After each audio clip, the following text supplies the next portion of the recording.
কৃষ্ণ বন্ধুরা, রাধে রাধে। আজ আমার মা বানাচ্ছে মিহিদানার লাড্ডু। তো মিহিদানার লাড্ডু বানাতে গেলে মা প্রথমেই নিয়েছে 150 গ্রাম বেসন এবং সেই বেসনটিকে একটি পাত্রের মধ্যে অল্প পরিমাণ জল দিয়ে সেটি ভালোভাবে ফেটে নিতে হবে। এরপর সেই ফেটে রাখা বেসনটি একটি প্লাস্টিকের মধ্যে ঢেলে সেটি অল্প পরিমাণ ছিদ্র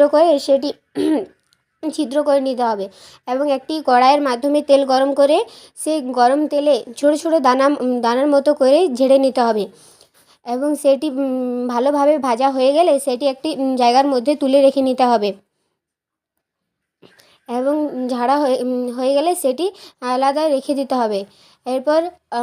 এরপর একটি কড়াইয়ের মাধ্যমে 1 কাপ চিনি ও হাফ কাপ জল দিয়ে একটি ভালোভাবে রস তৈরি করে নিতে হবে। সেই রসের মধ্যে অল্প একটু ফুড কালার এবং 2টো থেঁতো এলাচ দিয়ে দিতে হবে এবং সেটিকে ভালোভাবে ফুটিয়ে নিতে হবে। এরপর ঝেড়ে রাখা দানাগুলি সেই রসটির মধ্যে দিয়ে দিতে হবে এবং সেটি কিছুক্ষণ নাড়াচাড়া করে নিতে হবে যতক্ষণ না রসটি মরে যাচ্ছে এবং তারপর কিছুক্ষণ পর সেটির মধ্যে মগজদানা ও এলাচ গুঁড়ো দিয়ে দিতে হবে এবং সেটিকে ভালোভাবে মিশিয়ে নিতে হবে। এরপর সেটি গোল গোল করে পাকিয়ে নিতে হবে।